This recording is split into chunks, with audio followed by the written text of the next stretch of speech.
there is a streak of this movie that tried to be too clever for its own good to me, right? And again, it's almost like a thing they have to do. Otherwise, you are literally just remaking Alien, right? Like, this is just Alien, but told in probably the least efficient way possible. Because what the movie reveals at one point... It's Alien meets Solaris, basically. Yes, it's exactly that, right?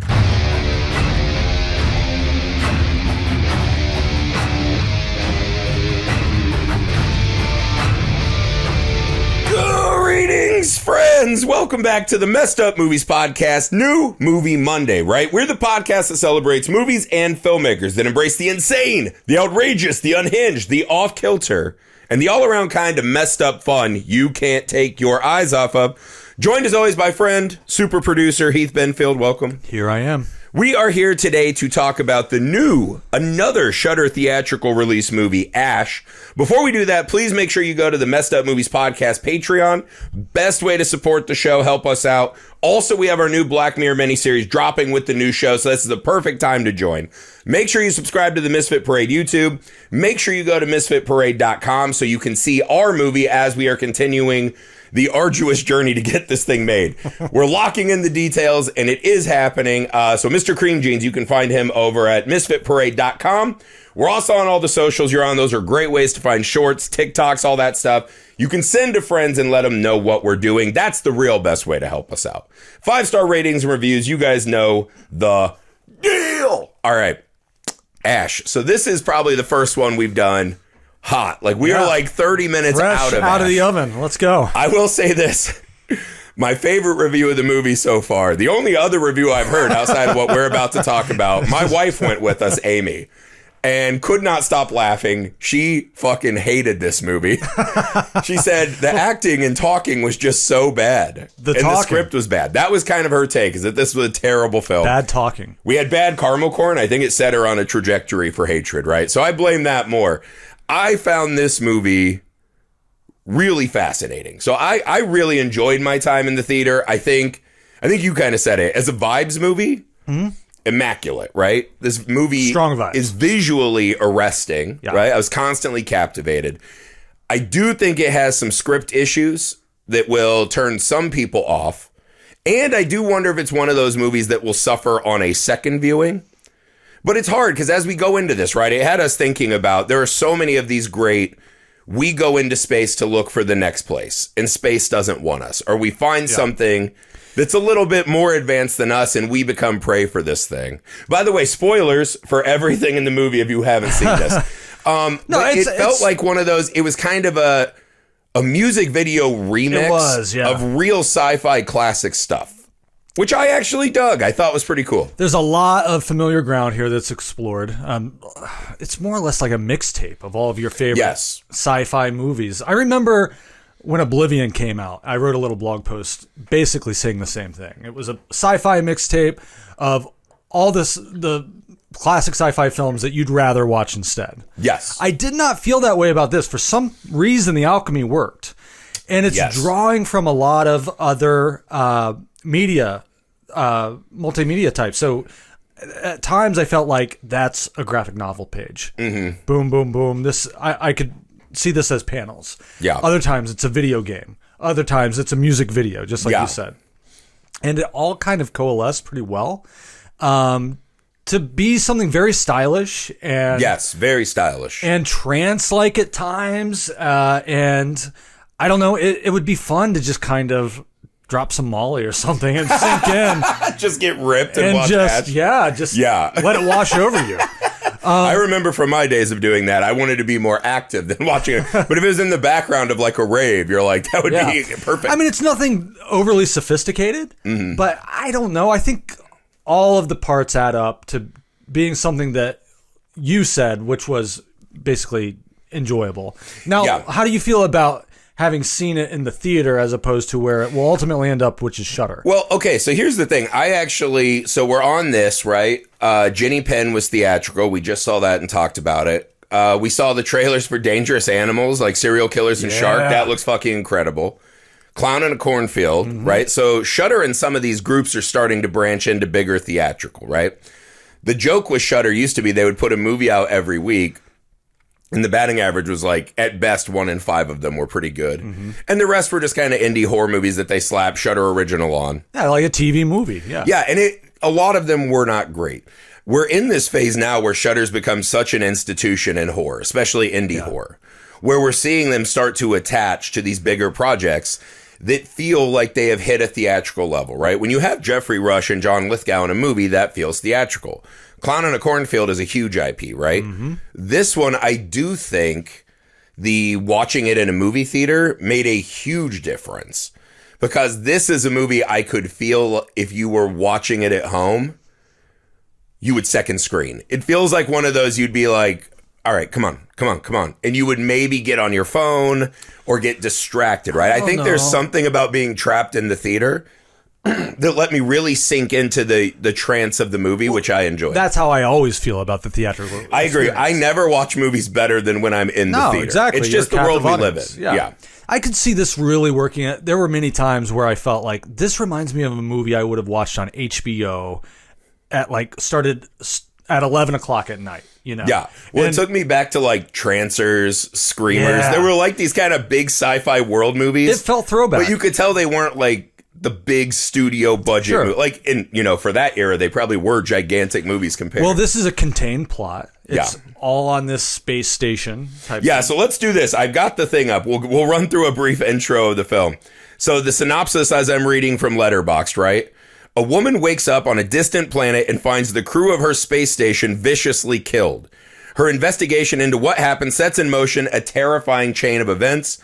This is directed by Flying Lotus, who actually appears in the film as one of our space cadets.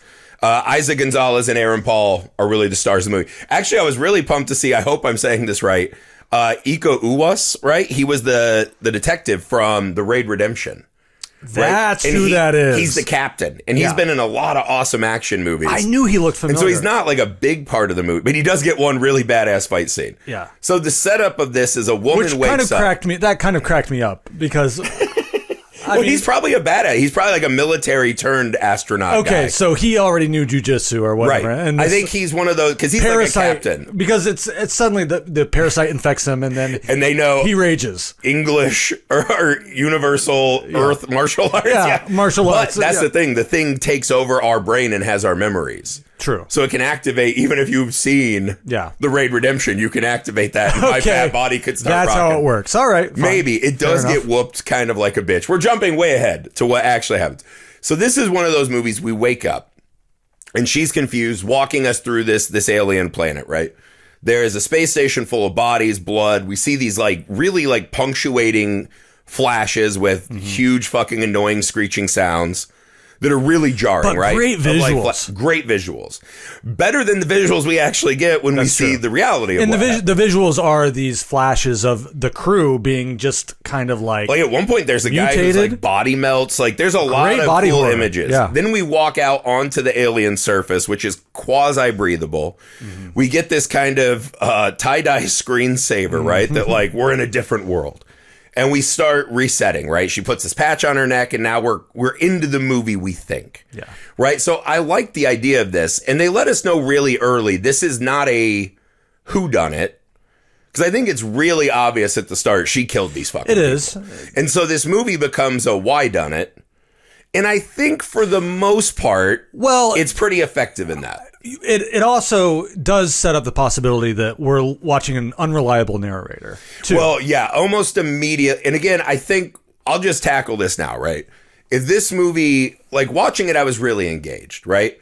You start getting into this, okay, things aren't adding up. I know that this is off. I know that the narration is not reliable. We're doing a lot of flashbacks and this and that. There is a streak of this movie that tried to be too clever for its own good to me, right? And again, it's almost like a thing they have to do. Otherwise, you are literally just remaking Alien, right? Like this is just Alien, but told in probably the least efficient way possible. Because what the movie reveals at one point... It's Alien meets Solaris, basically. Yes, it's exactly that, right? But it doesn't sink in on a deep enough level to me like Solaris does. No. And it's not as thrilling throughout as Alien. And it does find its nice lane.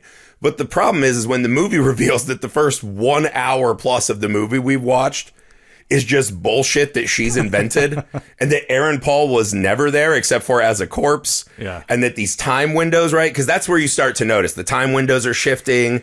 There's weird things where you're like, where's Aaron Paul's character? Like, what's he doing right now? She's freaking the fuck out and killing people in the shower. By the way, please watch the movie before you... No, watch the movie. Yeah. Yeah, I mean, we're giving a lot away. I said spoilers. I did say spoilers. I do hope people see this. It's worth it. I guess I can't speak for Amy. She was... Yeah, Amy hated it. We did yeah. not. I did enjoy my time. I do think because of the way they told the story... and the last half being so much more effective, right? Because once they walked us through what happened, you're like, there was a version of this movie that's just the thing, right? Who is the carrier, right? Because essentially we find this planet has terraforming technology, that some other advanced alien species has set up these giant tubes that are going to terraform the planet. I did laugh because I was like, these are astronauts and scientists. And the guy's like, let me drop a rock in there with all this like advanced technology. I was like, that's a weird call. That activates a response, right? And we get this living biomatter creature that essentially can take over bodies and becomes a thing, right? Watching them come back to the ship and walk through that narrative in actual reality, I think, having now finished the movie, would have been a more effective and interesting way. So you mean... the question I have now is this movie even watchable a second time? Why would I sit through the first hour of that film ever again when none of that is real? None of it has happened. I think it's because... and I'm imagining... other than, being in a rave and being like, oh, well, cool. Yeah, I don't know. There's something about just... there's a party boy energy that is undeniable. Yeah. There's something just the tranquility of it, it's hard to explain, really. It is kind of like just sitting and listening to an album almost. Mm-hmm. You know, you're just sort of sinking into it. Yes, I agree with that. And that's its own sort of experience. Now, is that a narratively, like, plot-driven, this happens, these are the stakes, these are the characters, dynamics. You get a little bit of that, and there's a little bit of mystery, even though you sort of can guess that the mystery isn't that interesting after all. Yeah. But there's so much style, and there's so much just, vibes is the best word I can come up with, that to me it really held my interest. And the filmmaking is robust. I would like to go on that ride again, maybe under the influence of something. Yeah. I could see it being a little redundant otherwise. Yeah. Or just it's one of those that, it's almost like, you ever play a video game just to sort of walk around in it? Oh, all the time. Yeah. I love that. And a lot of the scenes felt like cutscenes. Mm-hmm. In fact, once we got the flashback that you're talking about, once we get more or less into the latter half of the film, and we're seeing exactly the explanation of what really happened. We've had little blips of it up to this point. Yeah. I liked all of that, but to me it was less interesting. It sort of felt like, okay, this is becoming a movie, and it's all just going to kind of play out as you probably expect. Now, there were some nice surprises that were refreshing, but nothing so far out of left field. Yeah. I was like, okay, I didn't see this totally coming. I think that's the thing I found myself, is we know that she killed these people, right? And we're assuming it's a pathogen of some sort. Well, they or even something that's going to do it. They say that. And they try to throw us off where she kills the mullet lady in the shower. Yeah. Scans her body, and it's like, no foreign substance found, right? Yeah. And I was like, oh, nice. They're setting us up that she's had some kind of just normal, very human reaction to this place. She seems to be some kind of botanist, right? Mm-hmm. Aaron Paul keeps saying this weird line, which really sticks out now that you realize that this is her lecturing herself as Aaron Paul, right? Where he kept saying, like, you don't remember anything, but you're the exact same. Yeah. And I was like, okay, so her kind of manic, I want more, I want answers, is going to be the thing that happened, right? When we cut to reality, and they found this thing, right? Flying Lotus gets murdered at the edge as the rock gets shot back into space. Great scene. Love that. They come back, and they're like, this spaceship is infested with this, like, fungal growth, right? And we know that it's something. And the captain's like, we got to get off the ship. It's almost like That's the protocol. symbiote. Yeah, exactly right. It's like the movie Life or the symbiote, whatever. And he's like, we got to get off. That's protocol. And she's like, fuck protocol. This is the mission. This is why we're here. This is why we sacrificed. And I was like, hell yeah, dude. She turned and killed all these people because she so wanted to be the new Eve to this world, right? Like for a minute with her and Aaron Paul, I thought there was going to be a weird passengers, like they're the new Adam and Eve. And there was so much things that I was like, this could be really cool. And then it just kind of turns into a blanket, like the alien takes them over and zombifies. And that's the other thing. You're like, all right, so she gets this thing taken out and kills one, but the whole ship is filled with this shit.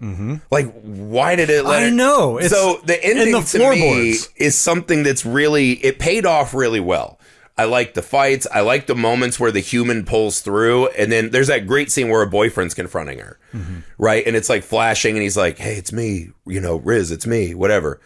And then all of a sudden the light hits again and his eyes have changed and he's back to that thing. And so there's some really nice moments there for characters that they didn't really build any kind of empathy with in my mind, right? No. They are really just spacesuits. Like none of those characters do I feel like I knew at the end of that movie. No, it didn't do the thing that Alien does where you do... we don't really... That dinner scene with them is not like the dinner scene in Alien. It did about half of a fraction of what Alien does there. And they're all just kind of like disposable, whimsical pieces of the film, right? They're just props to get gutted. Yeah. And so, again, I thought that was a cool payoff to see what actually happened after this long kind of flashes and whatever, right? Like once we set into reality, it was a nice palate cleanser to be like, okay, this is the movie I've been watching, right? And I felt that was fun. There are some moments where, because then even at the end, you're like, is that reliable? Like when she leaves and gets off the plane, you're like, why would this thing let her go? Could that little, you know, what is it, suitcase Oregon Trail robot really defeat the thing inside of her? Like, why is any of this happening? Where did the thing go? It just stored it? Well, yeah, it's like in her... Well, no, it just like let it fuck off, I guess, into the walls. Is that where it went? Well, no, because it went into Aaron Paul, and then his face erupts into that giant, the Thing creation. Yeah, right. And she kills it with fire, and I was like, isn't it a fucking, like, organic robot? So there's just, like... Again, I think this movie... And I think a lot of people, what will draw them to it is the visual presentation is so just beautiful. I mean, this is a luscious movie, right? It is... And again, I think this gets to the conceit of when you're doing this kind of movie, I wonder if this was thought out enough to, is this the best way to present this story? But then also when we got the real story, there's a lot of, well, now we can't trust anything. And so maybe that explains the things that don't make sense. So again, it's one of those movies, and maybe this is the point of the film, right? Is we are reaching beyond. So the idea of having concrete answers to anything is probably a foolish desire, period. But I felt like my feet were on the ground in that, and I felt there were actual stakes to that more than when you go back and tell. I'm not a person that likes the let's watch a bunch of shit that never happened person. Like when it is theater of the mind only, it's so hard to generate emotional empathy with that to me, right? Because I get it. This is a woman who is going through a lot, right? And she's lost these people and she's at the edge of the universe. I get it. But the kind of artifice and the fun tools of the movie are keeping me at arm's length from it. And I had trouble sinking in as much as I'm enjoying the kind of ride that I'm on, right? It's fine as a device if you want to set up the fact that there's a mystery here. And just to kind of like not give everything away right off the bat, playing with time, playing with perspective. Yeah, again, if that's like the first act, that's not what I'm the first 2/3 of the movie. That's what I was going to say. Yeah. Right. Yeah. But then, honestly, I would have been fine with this being almost like, how long was it? Probably 90 minutes? Yeah, something like that. It could have been an hour, and I would have been fine with it just being an hour. Well, I'm also one of those, if this is the movie you want to make, and that's what you want to tell, is this like human at the edge of reality. The last human. Earth back home is starving. We don't have air. We're running out. And they're out there on a whim that they can figure this out, and somehow we're going to get the last people of Earth to this place. I think it's fine to make this more existential movie and play with time and space and reality and all those things. But then you have to do the work of grappling with those big questions, right? It's kind of the Prometheus problem where it's like, this is about the origin of our species. What is the point of life, right? The biggest question mankind has ever asked. And then they made like the dumbest space monster movie that you're just like, this movie's so dumb that it's almost insulting that they're like, well, it's about the biggest question. That's why it's hard. And it's like, you didn't do the work. You didn't think about anything. And this movie, to its credit, is not that, right? It's not pretentious in a way. Right. Like the filmmaking, while being somewhat art house, does not ever feel hollow and pretentious, right? Which I enjoy. And that's why I think you can settle into this one easier than some of those movies that try that and don't get there. This one got there for me. Yeah. Yeah, it's sort of like, it reminds me of the video store movie, right? I know this is going way back. It doesn't even exist anymore. But it's the movie that you probably missed in the theater, and then you take a fly on it off the shelf, and it's like, shit, that was actually better than I expected. That was pretty good. Way better, yeah. But, and that's the thing. I think that's what this will do when it hits Shudder. Right? People are going to watch this in droves. I think they're going to be pumped about this movie on Shudder. It's a fun flick. It's a really fun movie. And I think and again, I think part of the math is sometimes you have to put your stamp on a film. What am I actually trying to achieve, right? Not every movie's trying to be a masterpiece in the same way. And this one wants to take us on that kind of wild, like there were moments where it felt like they were trying to riff on that end when reality totally shatters in 2001, right? Yeah. And they just want to really take us out there and put us in an alien realm and have us kind of wonder and, fuck off or, around this alien landscape. And I think and again, if that's the kind of movie you can deliver, they really flexed on that part of the film. It is weird. It's sort of like the blue collar version of a heady sci-fi movie. Like if you take something like Sunshine, I love that movie. That's a sci-fi movie for me. This to me feels like it's giving us just a little bit more eye candy and a little less philosophy. There's almost, and again, this is going to sound rude when I say it, but it's a movie that's almost devoid of big thoughts. Or at least it's one of those, like, I don't know if you I'm sure you've been stoned with people before, but people start saying the dumbest mild observations, and then everyone's like, whoa, right? Yeah. This is like stoner sci-fi. It is. Where it's like, it has some questions, right? Like it's not a dumb movie. It's video game sci-fi. Yeah, that's what I mean. It has like kind of like broad strokes of, if you want to dive in, this could be a leaping point, but it doesn't feel like a movie that's thought deep about itself. And it's compensating with the style. Yeah. The music video aesthetic. Yes. It gives you something to latch onto without just getting totally bored. Yeah, I think that's right. But it's not going to be something that is going to inspire all of these, deep dive Reddit threads. Well, no, because there's like moments like when Aaron Paul's character is talking to her and she's like, you knew what was, and he's like, I didn't know for sure. I had an idea. And he's like, what we're here to do is save the mission. Think of all we gave up. We are here to keep this species going. And that moment where he's saying this, what is the value of keeping the species alive? While she's battling, I'm worried I can't keep myself alive if I don't have answers for why I barbarically murdered all of my friends, right? These people that have become my family, the people I will grow old and die with. I will never see another human face outside of this. And you're like, okay, that's interesting food for thought. But then kind of gets washed away quick. Yeah, because the answer is it's just an alien that's taking over their brains. Yeah, and again, I think the alien, because another thing this movie did, I wanted it so badly to just end when we go inside of her, right? And we realize she's the last one, and she got taken over, right? And this thing is, burrowed deep inside of her. And we go into her body, and it's like, this is our planet, our investment. I was like, what a fucking line. And we're just watching this like alien eyeball, and it's like, we will not let you take this. We've seen your memories and know that your species can only be self-destructive. You will now see more. You'll be one of us, right? Kind of playing on that she always wanted more and more and more, whatever. And it's, now you're part of the whole, right? Yeah. You're with us. And I was like, yes, this is fucking Did that awesome. remind you of Independence Day? Yeah, it was exactly Independence Day. Yeah, it was exactly when they had the fucking dude. Yeah. He's talking. But I was like, this is fucking great. I was like, this is awesome, right? This idea that we are so chasing conserving our species. And we just show up on this planet and we're like, ours? Yeah. And they're like, bitch, we've been here. Like, we fucking built these tunnels. What are you doing? I thought that was a really cool way to just end it and kind of leave that big sci-fi tag, right?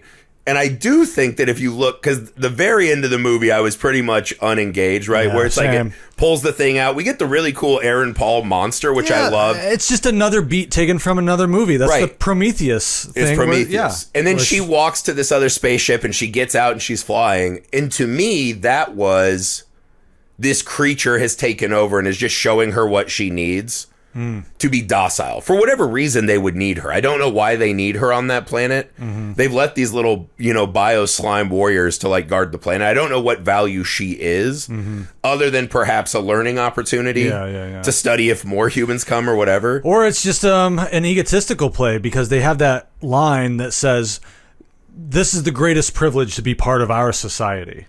Right. Well, that's what because it is this kind of like, in a lot of her struggle in the movie, is this individualistic pursuit versus the greater kind of good of society.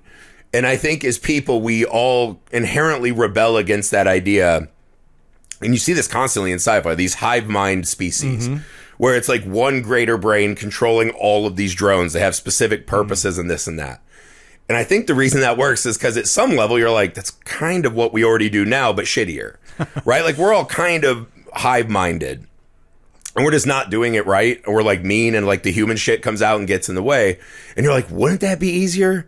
Like, what if there was just one giant brain in charge? And it's like, my job is to make the food. And my job is to do this. And we'll all just live healthier and better and longer. We just can't be selfish and do whatever the fuck we want. Just not human. Right. That's and then we all hear that and we're like, wait, it'd be a utopia, but fuck that. Like, I want to beat off on Wednesday morning and like, whatever, right? I don't want to do crops. Well, that reminds me. And we get in the way of it. That reminds me of the end of another sci-fi movie, AI. Yeah. Where you have the aliens or the synthetic robots that become aliens and basically are a new species and they're studying what was humanity and we're going to learn through this little doll. And I just remember seeing that. I love that ending. It's so just mysterious and thought-provoking. Yeah. But at the same time, I was sort of like, it would really suck to be one of these little AI aliens. We think, but then doesn't it suck to just be us sometimes? It's going to suck no matter what, but how boring would it be to just like work? Okay, so this was an Albert Camus thing, right? Where he's like, what we fear is not death. What we fear is the never-ending march of the same. Right? That every day we wake up to the same monotony, the same fucking pain, and every day we're hoping that it's the start of our movie where some wild thing comes in and disrupts it and makes it all click or make sense or whatever. Griffey, I've known you for a long time.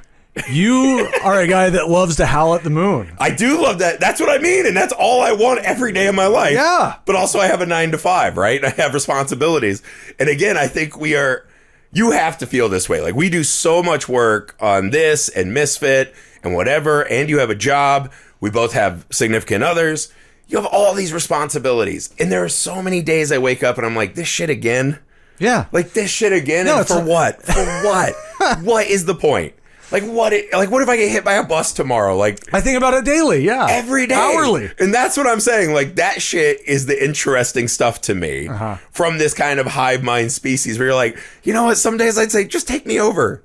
Just take me over, dude. Make me a super soldier. No. Yeah, some days. No. No, again, I also have like a rebellious anti-authority Because streak. the best parts in life is when you break out of that. I know, but that doesn't happen that often. It doesn't. That's what makes it special. You're right on that. And then, because if you're just doing the same thing over and over and over, what are you really learning? What are you experiencing? Right. What new data is informing the rest of your existence? Well, I think that's what sci-fi is a lot. Is like that we've gone to this far fucking planet. And one of the scenes, right, is all of them just watching this like first sunset on this planet. Or I assume it's the first, right? Because they're all cheering and shit. And I was like, what they're seeing is a chance to make a better world that makes sense, right? We can take out all that bad shit. We can do this without realizing we're the bad shit. As Danny DeVito said in Twins, you're telling me I'm the crap? We're the crap, right? This alien creature is letting us know we're the crap.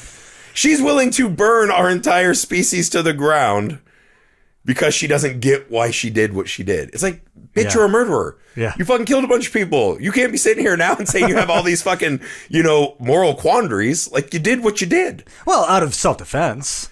Not at that point. Well, that's true, because the people were infected by the thing. Yeah. But who pulled the fucking thing out of the comm center? It was her fault. It was her, because she fucking needs to do all of her own shit. Yeah. She essentially killed them with that thing. Yeah, Again, she I don't unleashed know hell. why that thing didn't just come out of the control panel and do this immediately. It had to be there for a while. Yeah, she said literally they were pulling panels apart and it had gone through the entire ship.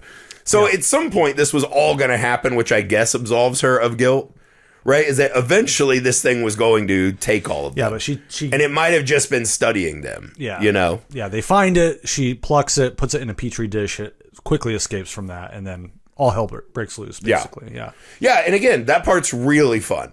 But I think there's just this disconnect where when I left that movie, I was a little bit like, what's the thought that movie wanted me to leave the theater with?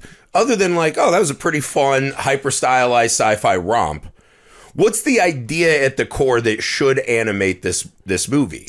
And there should be a theme that's a little bit more obvious, I think, to grab onto, especially the way that it does present itself as a cerebral exercise in the beginning. And pretty quickly it starts to, give you something to hold on to. It starts to allow, the basic audience, basic, I shouldn't say basic, but general audience. My wife, yeah. General audience, like, this is what the story is. This is what this is the plot that you can kind of get your arms around.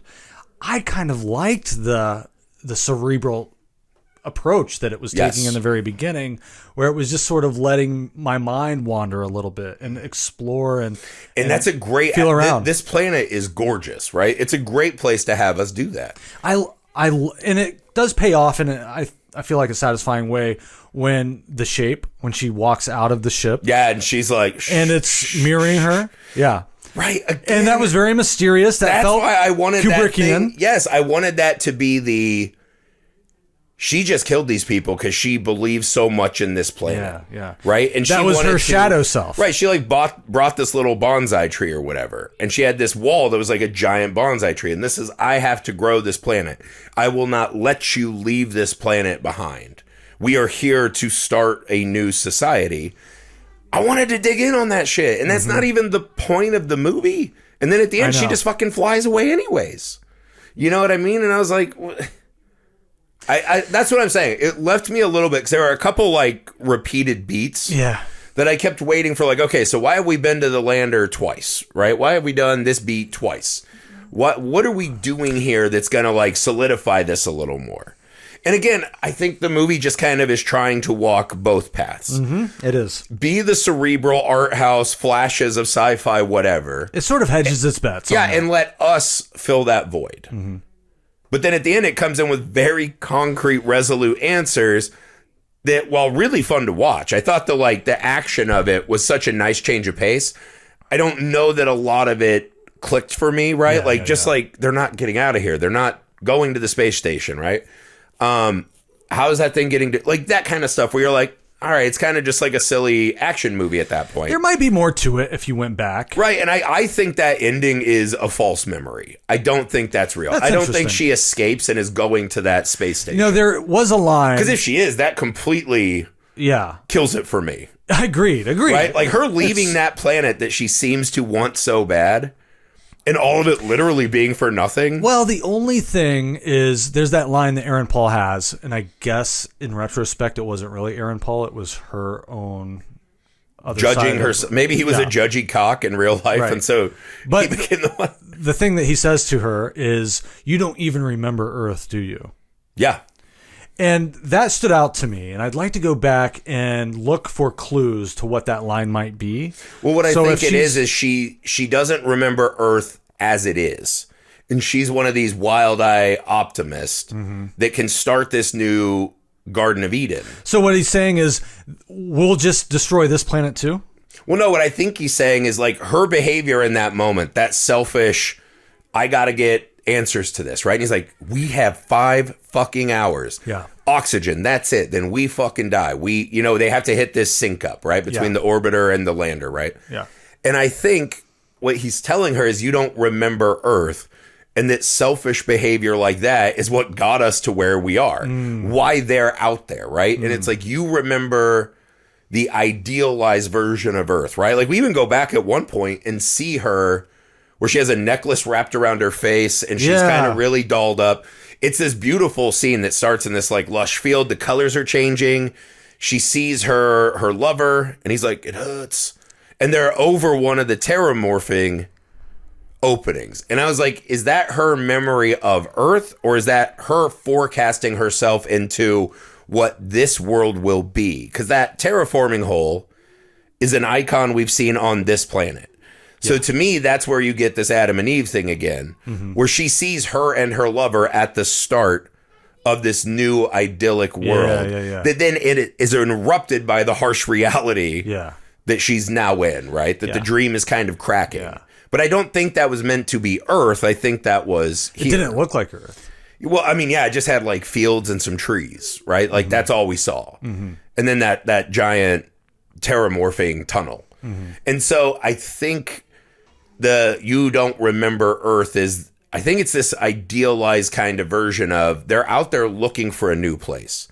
And I think inherently we just assume we can just build perfect worlds without realizing that if we're not a hive mind like these creatures, that there's always selfishness. There's always, I want more. Like, we are creatures of consumption. That's what all human beings do. Again, that's the whole thesis of Independence Day. Yeah, that's the Matrix, right? We're locusts. We're more virus than we are mammals, right? We get places and destroy and take everything and just assume that we'll figure it out down the road.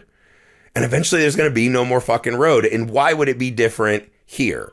And her plucking that fucking thing out of the panel, that's Earth. That's Earth, baby. That's exactly what we do all the time, and why this fucking mission's can't help ourselves. Yeah, that's why there's 7 alpha. So if this is the 7th mission, and they're one of the alphabet things, right?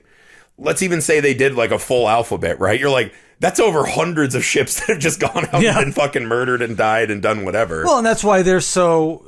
I guess that is part of the stakes of it, and why this is such an important mission. And Aaron Paul keeps saying that this is the mission, right? Again, this gets back to like why we need to care about the characters more. Yeah, because I'm like, I don't really care if these. Well, we people don't know make it anything about their backstory, what they're coming into this situation. The only thing we get is that they tell us that these two are romantically involved. But because we're starting in this broken reality where he's already fucking dead. Oh, okay, well, that's not going anywhere. No, Maybe Aaron Paul's the guy now, right? Yeah, But they hate each other immediately. It seems like the first thing she does is fucking crack his face mask open. So you're like, there's just that dinner scene didn't offer enough. And weirdly, I think the fighting is the closest we got to them seeming to care, right? Like how they come in and fight for each other.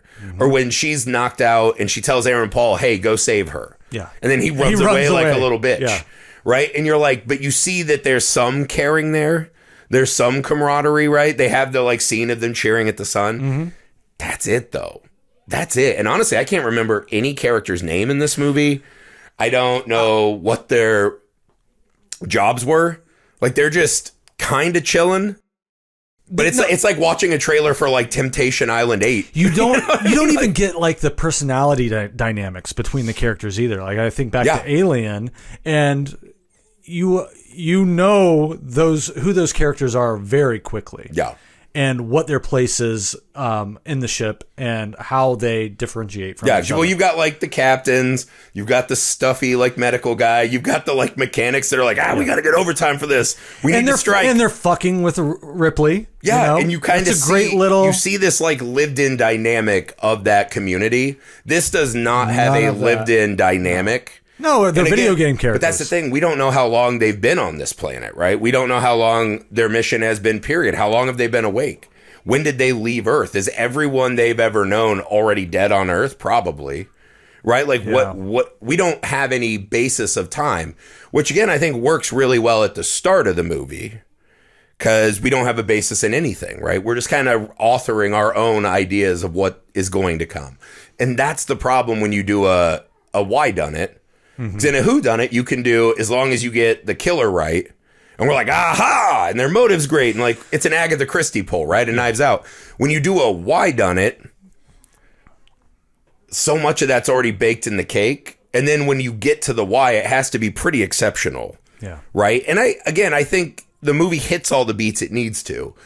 The whydunit, I thought it would be a bigger idea in this kind of an opening to this movie. It needs to add up to something, and if it's a whodunit, it's more about the humans. And this is presenting just such big ideas and landscapes that the human part is sort of incidental.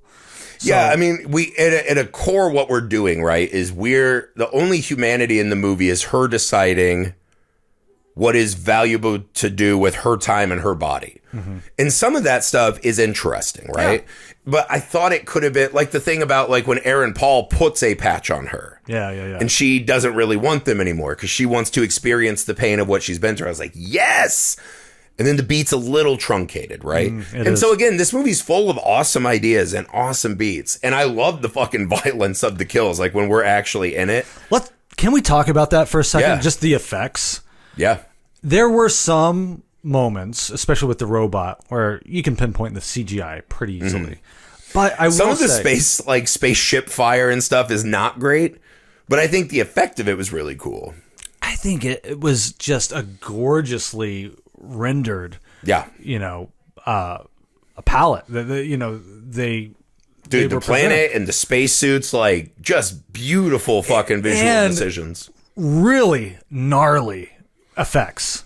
Dude, like, when he took the scalpel across the captain's whole throat, I was like, that's a contender for messed up moment for me too. That was wild. I mean, dude. It was very gory. Yeah, he bashes that dude's fucking brain in. Yeah. Like, it really, like, once it goes. You know the kill that I thought was actually brilliant? And I was like, I've never really seen that in a movie before. Was when she's getting her ass whooped in the shower, right? Mullet lady comes back. Because no characters have names in this movie. No, that was Carpenter? No, it started with a C. Clark. It was Clark. Catherine Clark. They do have names, just basic names. So she comes in, she's whooping her ass, and she's like, ah! And my wife laughed at it because she's like, how fitting that everything just fucking plugs together. I know. That, like, you can take a shower nozzle off and attach it to a spacesuit air tube. But I was like, that's pretty cool to take the air out and drown her in her own spacesuit. I was like, that's a cool idea. I've never seen that before. I liked that myself. And then again, I could not get enough of the little robot box. Oh, it was great. It would be like, cause of death, drowning. And it has like this funny little thing. Sorry for your loss. Yeah, and it has like a little, like a little 8-bit like taps. Yeah. It just kept making me think of Oregon Trail and just dying laughing. You know what I mean? Clark has died of diphtheria and drowning. Which I just thought that shit was hilarious. Couldn't get enough of that. But yeah, I thought, again, there's something really meaty about that. And I do think that juxtaposition of kind of heady, unreliable narration bullshit, where you're like, do I care? Because nothing has happened. Everyone's already dead, blah, blah, blah. And then going back and being like, holy shit, this was like a brutal fight. That's how it went down? Like a real fucking knockdown drag. And again, that's another one of those like truly human moments. Like when you flip it and you got to like kill people or creatures now that look exactly like people you love. There's something about cool that was pretty rad. Because we get the breadcrumbs the whole time, right? And we get these flashes of what happened, how the violence, or what the violence was, but we don't know how it got to that point. So it's all disjointed. And then when we go in a very linear way and say, okay, this is how it started up to the end, that's a long sequence too for a lot of stuff that we've already seen. Yeah. So I will say that it's pretty impressive that they were still able to hold my attention by I was showing me stuff I've already seen. And this gets to the point. That's the part my wife's like, well, the ending was pretty cool. She likes that, when they actually told her the story, then she was more into it than the kind of ambiguous opening. Yeah. And I do think that opening gets a little invalidated when you put really hard specific truths on it. And again, I still think the ending we're back to false. I don't think she ever escapes that alien creature. Because there's that moment at the end where Clark, she like puts a helmet on her and she's like, you get out of here, go. Right? You've got to get to the lander, presumably to make this all worthwhile, right? Awesome. And she's not there. She's not on the ship. The lander's still there. Like, what happened to Clark, right? Yeah. I think Clark got to that thing and left. And she's just, the aliens like kind of sedating her. And now she's trapped in this theater of the mind and the aliens moving her body I thought it showed around. what happened to Clark.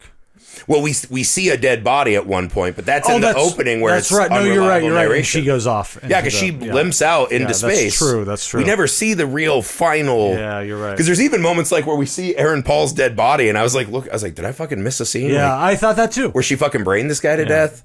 And you're like, okay. But well, I wasn't even sure. Is that him? And this is how unremarkable most of the characters are. I was like, well, is that Aaron Paul or is that one other character that I like? Well, right. I was like, I think he's the only white guy. Yeah. So I was like, I think that's him. I don't know. Yeah. Right. And so, yeah, I do think that ending, had it just cut on the alien eye, like lecturing us, I would have personally loved that. I'm really into that kind of aesthetic. I like the stuff that we saw afterward, but yeah, I mean, would it have been more memorable had we not gone that far? I don't think she ever gets out. I think it's this weird wish fulfillment, and it's like, what audience member is like, I'm glad she's up on the ship after she got everyone fucking murdered. That's good for her. And she's just going to live up there alone and die? Yeah. Like, she's not going to make anything of it because it's going to take humans hundreds of years to get there, presumably, right? So she's dead anyways. Pretty much. It doesn't matter. I think it's better if she's part of the hive mind and has to get a fuck around, find out reality lesson. All right? You thought you could just fucking come in here and do whatever the fuck you want, and now you're a part of the machine, right? You're in our world now. Again, her kind of earthly selfishness, that's kind of this beautiful karmic prison for her. That is scary sci-fi shit, right? We're all afraid of being abducted into like the larger thing. Like, this is the actual thing we're all afraid of turning into our parents. It's because we all saw them and like, God, they're so fucking lame. We're going to be cool as hell when we're old. And then all of a sudden there are just days where you're like, holy shit, I'm not. Like, I am my dad. Like, I was getting lumber today at a Menards, and I was just like, how's this happening on Sunday? I should be hungover and rocking. You know what I mean? Like, no, I'm just buying lumber. So, yeah, I don't know. I think it's a very mixed bag of a movie. It is. But I think what it does is it takes really big swings constantly. It does, yeah. Right? It's a cool flick. It's a really cool flick. And again, I think the ride is more valuable than the destination most times. And I think this movie has a really fun ride. Okay, let me ask you this. What did you think about the acting? Because your wife, Amy, hated it. My wife, Amy, was just laughing. Like, sometimes when people would talk, she would just laugh. She's like, what is that? And I was like, hey, they're doing character work. Like, come on. Again, I will not blame the actors for the story refusing to give them chances to act. Like, the dinner scene is so flat and unengaging. Yeah. But that also could be something I'm bringing into that scene because I already know all these people are dead, and I know she did it. True. So maybe I just was already like, as an audience member, I was like, I'm not that into it. I didn't feel like there was any... There were moments where Eiza, right, our main lady... A lot of the acting in this is make your eyes fucking huge and watery. And watery, yeah. And like there's a scene when she's watching the drone footage for the first time of what happened. And there's this great shot where we see just her like nose and eyes over the screen. Too, yeah. And she looks appalled. And I was like, oh yeah, dude, I'm loving this moment. It's a movie that's not that interested in character, which I think is inherently hard. I thought the acting was good. The character's underdeveloped. So yeah. And in this kind of movie, again, almost like a video game style film, it's going to invite a bit of wooden style performance. And I think that's just sort of part of it. So you could read it as the acting's bad. I thought the acting overall was quite good. And I thought Eiza Gonzalez was great. This is the thing. I wouldn't call it bad because to me that insinuates there were moments where the cast didn't get up to where they should. I don't think there's any character in this whole movie. So what are the actors supposed to do other than be present? Yeah. Say there was nothing where you're like, oh, that was really bad for me. And it's hard. Like, you know, when Daniel Day-Lewis is just doing 3 hours of monologues and There Will Be Blood, I know that character better and I'm much more impressed, right? There's nothing. Like, what was the differentiating factor between any one person in this movie except for her? Well, and we know Aaron Paul is an amazing actor. Incredible actor. And he's very low-key in this. Yeah, again, he never gets deployed as this nefarious. Like, there's a great moment where she kind of is like, I don't know why I killed everyone. I did it. And he's like, what? Right. And I always want him to say bitch after every line. and she reaches for him and he like steps back. I love that. And he's just like, I don't know. Like, I trust you. I don't know the person that did this. And I was like, here we go. Here we go. And then we're just fighting in the shower and seeing his dead body. And I was like, no, God, no. I liked what he was doing, though. That's what I'm saying. I wanted more of it. He had this low-key energy. And I guess now in retrospect, having revealed what that character at that point was, which was sort of her, I don't know, conscience or her because he is like the eye in the sky, so it's almost this like God from above judging you. Yeah. And I think that is probably an appropriate way to have played that. He does get up at certain points that make it emotionally arresting. I don't know. I can see the criticism of this is wooden, this is quote unquote bad acting, but I thought it worked for the story they were telling. Yeah, I don't think it was bad. I do think the movie makes a couple choices that are going to hamstring the actors. And again, if they just told this movie and just be like, hey, we're not really hiding the fact that this is an alien riff.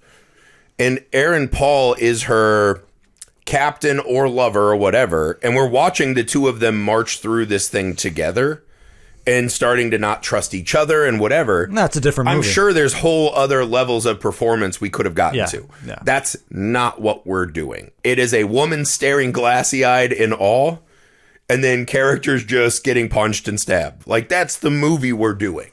So I do not blame the actors on any level. I don't think this is per se like a real piece, right? Like, look at this moment, like cast this guy. Like, no one's sinking in deep enough. But that's not the actor's fault, right? And I thought what was on screen was fun. It was fun. It is interesting how just satisfied the movie is with riffing off of other movies and other properties. Here's something that came to mind while I was watching it. And very early this came to mind because it felt so familiar. Mm-hmm. Even in the production design, like, okay, we're inside this ship. This is Alien. This is Sunshine. We've seen this how many times? If they are inhabiting in in a domestic situation in a ship like this, why don't we ever see spaceships where people are living with drywall?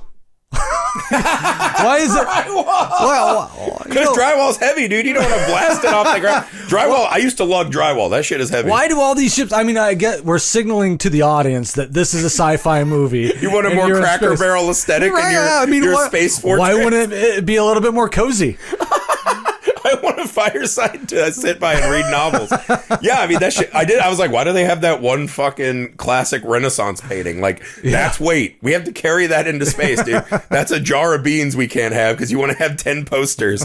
Yeah, there's a lot of that shit that. Yeah. It is weird, right? Like, I feel like we could do better. Right? Like, we haven't gone past, like, our alien vision of, like... No, everything is cribbing off of... Our Disney Dark Star, yeah. Like, they're just all the same shit. Like, Varian does. But again, I think that, in real life, that's a function of every single ounce on a ship has to be perfectly equated for. I guess. I think if you're going to live there forever, go out into the nature of this planet and, like, start decorating. Right.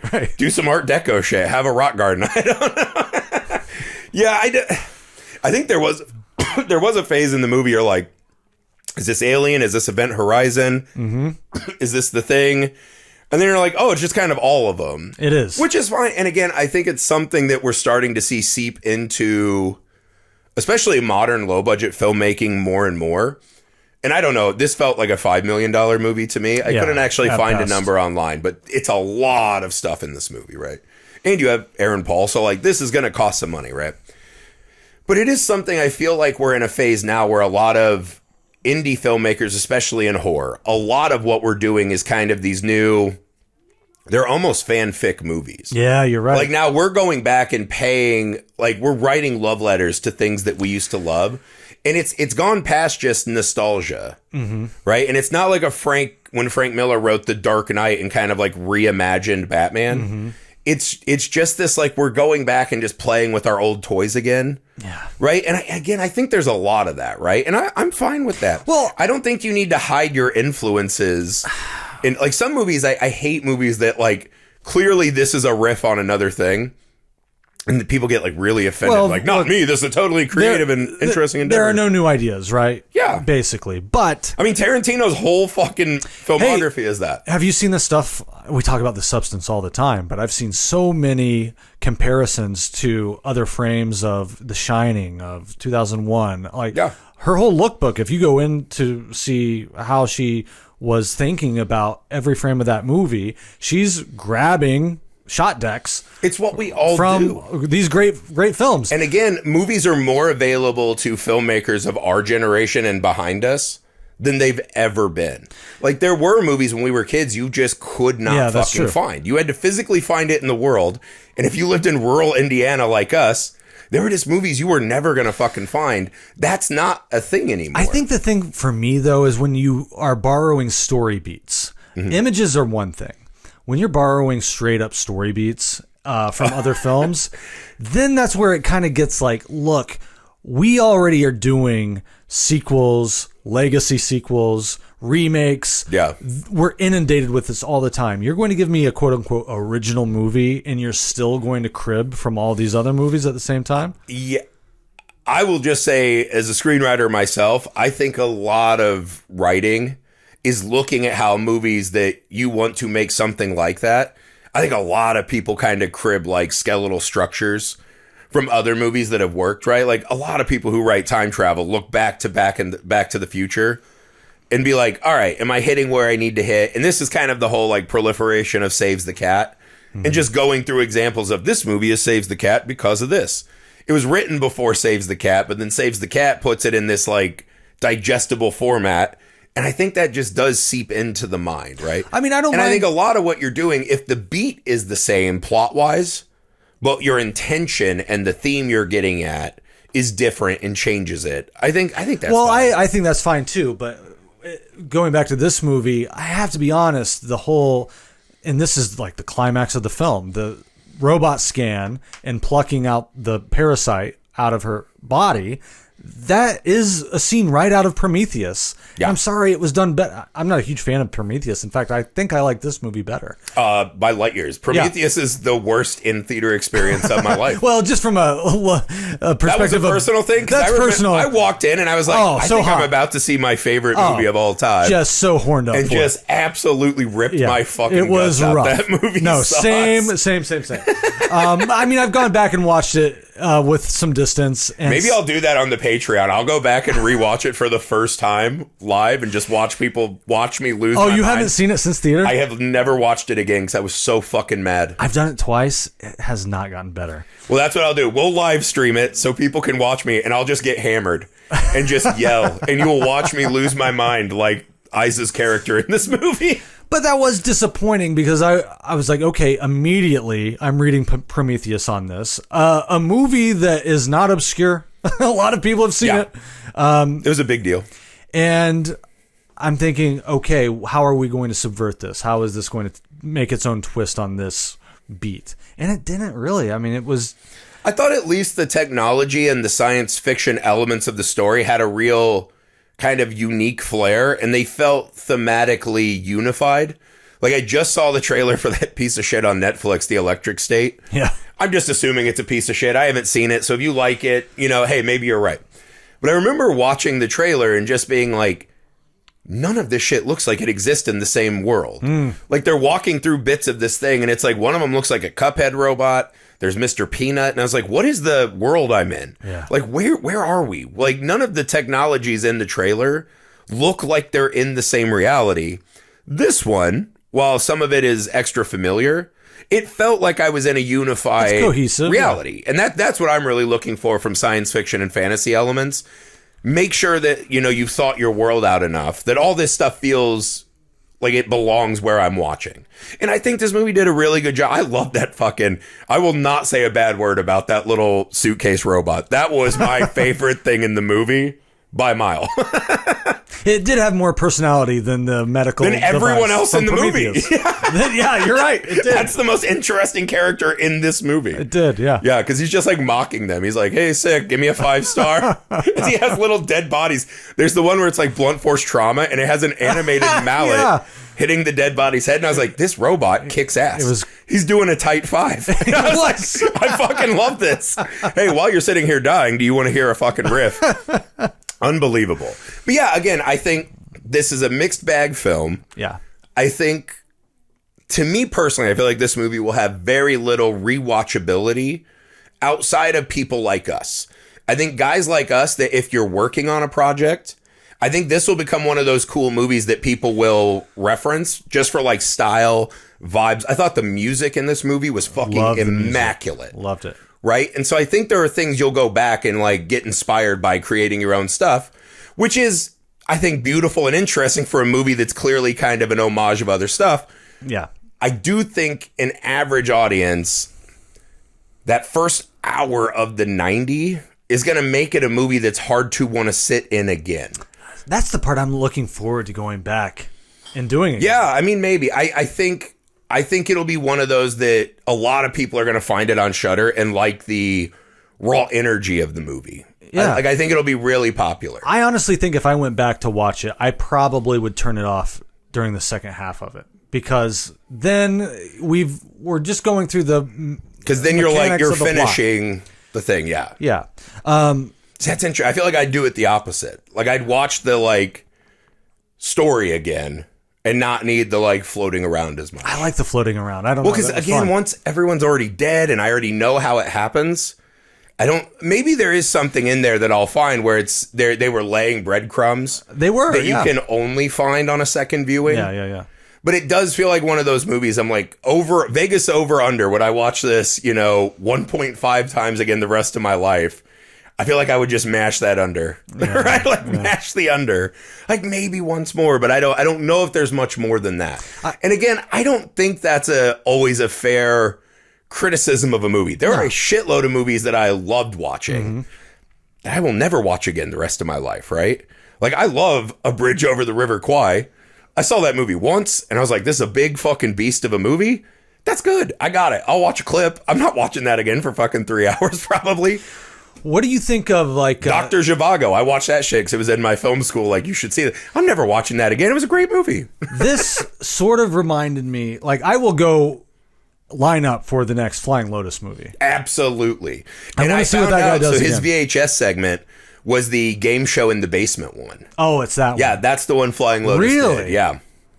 Yeah, I looked it up right before we started. Because I thought it was going to be in the new... That was what, 94? VHS 99? 99? Maybe, yeah, one of those. 90-something. 99, it was 99. But I thought I was like, after watching this movie, I was like, I wonder if he did the Robo Stork. Yeah, in the it new feels one. stylistically It feels stylistically similar. But yeah, he did the game show basement one, apparently. That one's memorable. Again, to me, I think this is a big step up kind of movie for Shudder, and what is it? RJLE was on everything we saw. Yeah. So it feels like them, Shudder, and IFC are kind of pooling together to get this, like, we have these awesome movies that we think are a little bit bigger than a streamer. What started that? Late Night with the Devil? Was that the first one? Well, I think it was Skinamarink. I think Skinamarink fucking blew up and made a ton of money. Yeah. Then Late Night with the Devil, then In a Violent Nature. Yeah. So they had multiple, like, big theatrical hits in a row. IFC Films has done plenty of theatrical releases. Oh, yeah. IFC has, but Shudder hasn't. Yeah. So Shudder getting into the space, because we, obviously, as guys who are trying to make low-budget horror movies, you're always on Who's the Thing, right? And so now Screambox is kind of coming up. There are other places replicating what Shudder was kind of the first through the gate with. And now you see Shudder has just kind of cemented itself as this real pillar of the horror community. And watching them grow from when it started, it had no movies I wanted to watch, to, hey, Joe Bob's on there. Now Joe Bob's on there a lot. Oh, now they're dropping a new movie every Thursday, right? Something they picked up at festivals or whatever. To now, they're starting to have real authorship and curation over the kind of movies that are going to set the tone for these kind of, to call them low budget indies is not exactly right. Like, they're not doing what we're doing, but this like $1 million to $5 million range that they can dominate And they're going to set the tone for what people are looking for in horror movies. There's an opening for that because Blumhouse, they're doing IP-driven $30 million movies now. Yeah. Yeah, and they're going big, and they got, Michael Myers now. They feel like a real contender to take this Texas Chainsaw Massacre thing and run with it. So there are people, like, it feels like they got so big that now they're playing at that next level, right? They're almost like a big studio doing horror movies. And Shudder's still on that, like, lower tier, right? But they're kind of the gap between guys like us. Then there's the Shudder movie, right? So it used to be Shudder movie of the week. You're like, maybe. Like, I've seen movies that are like, we could do that. Now you, like, see this and you're like, holy shit. Like, they're stepping up above where a lot of us who are just kind of, Indiegogo going our way into the industry are not able to reach. Not to turn this into a diatribe on the state of the film business, but I think we are in a very exciting time. It feels the most like that 90s little pocket that we had than we've ever had before. And a lot of it is because we probably burned ourselves out after 20 years of sequels. You had, I think that probably really began in earnest in the, Bush era when we're doing Pirates of the Caribbean, Shrek, sequel after sequel after sequel, Hunger Games, and then you get into the Marvel. It's hard when the money starts rolling. Yeah. No, and then that becomes... when the money starts coming in and you're like, fuck, Shrek made how much money? And that becomes the trend, and that just eats up everything. And then, eventually that has to burn itself out. And then what's... See, I actually feel a little different. I feel like we're in this post-Friday the 13th, early 80s, right? Because Halloween came through. It was this fucking cultural phenomenon. Then Friday the 13th came out kind of on its heels, right? I think it was like 3 years after, right? Yeah. But clearly just trying to do what Halloween did. And fucking dominated and made a shitload of money for a small budget movie. And then in that first like 6 years of the 80s, you see this fucking onslaught of new, awesome, insane horror movies that became franchises later that now are getting remade now, right? We got Freddy... We got you start getting all these movies that are like, holy shit. That was done 15, 20 years ago, too, when... Well, I think we're in this Platinum cycle. Dunes was doing because this was also big when... This was when VHS was starting to hit. Yeah. So a lot of these low-budget horror could go straight to the audience and not have to worry about the theater experience.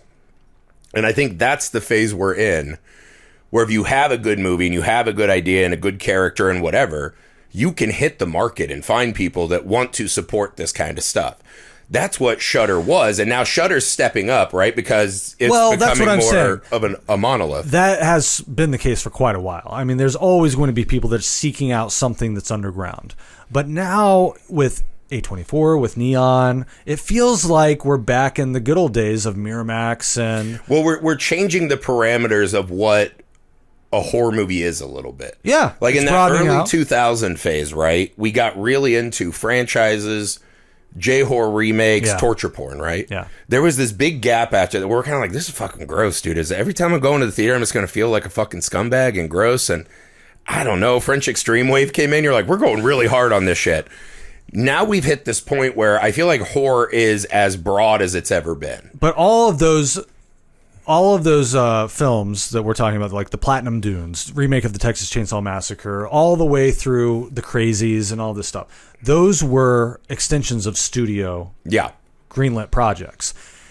The studios now that are finding success are the A24's, Neon's, Shudder can be its own. I mean, that's part of the AMC umbrella, but that's far outside of the main studio system that's making these huge tentpole movies. And again, it's the Netflix thing. Instead of doing Electric State for $330 million, whatever the fuck that was, you could have greenlit 330 $1 million horror movies, and there's no fucking way that's not better for Netflix than the Electric State. There's no fucking universe. Netflix seems to know what they're doing. I'm not going to...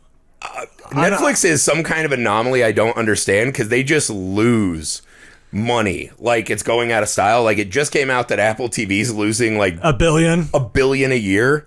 I don't understand the math at a high enough level of why it's cool to just keep making shit and losing so much. Because we're in an attention currency phase. Yeah. But it's not equating to real currency. I was just listening to The Town today, and they had a whole episode on Apple, and it's like, what really is their strategy? It's really confusing. But, I mean, Apple at least makes sense because they sell real world products that I can then go buy. Right. Like, who doesn't have Netflix now? That wants it. That's the thing. Well, that's the thing. Netflix is doing all of the stuff. They're making the huge tentpole movies. They probably spent more than they wanted to on the Electric State, but I think they're going to hang on to a lot of subscribers. I don't know how many new subscribers come in. They don't see a lot of No one is fucking rock hard when they see the Electric State. And they're like, this is why I pay $25. Wait, what is it? $28 this month? Fuck! At least I get the Electric State. I don't know, man. Do you remember when that movie Bright came out? Oh my god, that was a huge hit. And what about what a piece of shit. You're friends with the director, so I won't. Don't talk about that one. I love that, man. I love that movie. That's a fucking 5-star letterbox movie to me, brother. You know it. You know the one we're talking about. Yeah. Ryan Reynolds. Whoa, loved it. More. Where's the sequel? Where's the sequel? I want that. Anyway, we're getting way off course from. Anyways, I think it's an exciting time to see Shudder grow into this next phase, right? And that means that there should be. There's also talk this week of like Eli Roth and them coming into the Indiegogo space and how that's going to hurt or help people like us. And then you see Shudder kind of taking this step up, which means that probably the next one is Screambox becomes what Shudder was. And they have all of the support of Cineverse. They're going to release Toxic Avenger. That's what I'm saying. So it's a really exciting time where horror was always kind of this extra stepchild thing. It's starting to become its own. There's this own studio system now forming. Isn't it kind of for these strange? Like smaller horror movies? Whereas in the 90s, I mean, it was a lot of like crime films and playing with structure. Giant fucking action movies, yeah. Yeah. Well, I'm talking about independent. Sure. You know, on this budget level. And now it is all kind of genre, hardcore genre horror. Now you will never see, or stuff like Clerks doesn't make it to us anymore. No. Now everyone who wants to make something like that, it's genre. And not comedy either. It has to have some sci-fi. It has to have some horror elements. That is the low budget entry point now. So a lot of people we love that got in doing these other kind of movies are now going to start in horror. Yeah. Like all of our guys we loved then, if they were starting now, would be making a horror movie. That's that's absolutely just the way it's going to be, which is fucking exciting. I love for it. horror movie fans. It's love it. really awesome for me personally. Yeah, agreed. But yeah, so okay. What was the most messed up moment in Ash? I have to go with toward the climax of the retelling of how all the shit went down and just the straight up gore. You mentioned the throat being slit. Anytime that parasite was crawling in and around people's faces, I was cringing. I'd probably say the first time the parasite entered, what's the actor's name from Raid Redemption? No idea. I don't remember his name. I looked it up on Letterboxd. When it goes up his nostril into his brain, I mean, that was pretty cool to see. Absolutely and gorgeous. Pretty messed up. Yeah, that whole sequence, I think, is where most of these moments live for me. If I had to pick the most messed up moment to me, I think it would be the one moment where I felt some humanity coming through. And it was when we've already seen the boyfriend character fucking mash Aaron Paul's brains in. Everyone's dead. And he's coming around the corner. He's kind of obscured in shadow. And he's like, Riz, it's me. It's me. And she's sitting there with the knife trying to debate what to do. And she turns that corner and confronts him, knowing full well he might be this villainous nanobot, whatever the fuck it is. But she still has the knife behind him. And they have this kind of beautiful little moment of between lovers, right? This, I know I'm about to fucking kill you and stab you. And he's kind of obscured and the light flashes and it's him, right? It's the nice guy we've seen. But it's Lights also go the out. parasite hiding itself to draw her in. But again, it feels like he's taken control enough because why would he not immediately attack her in this Trojan horse form?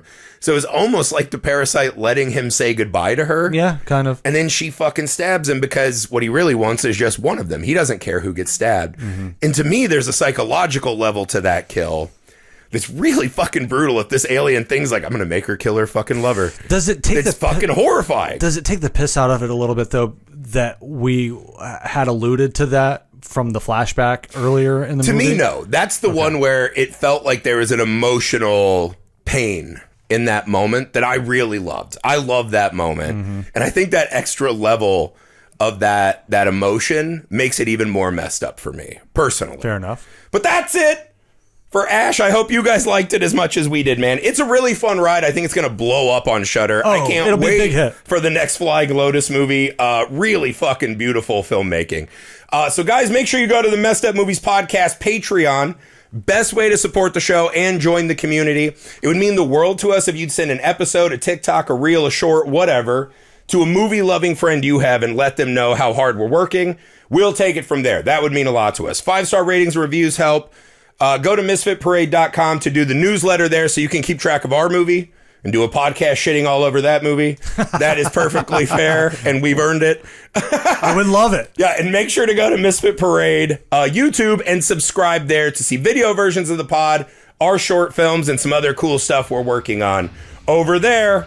We'll see you next time.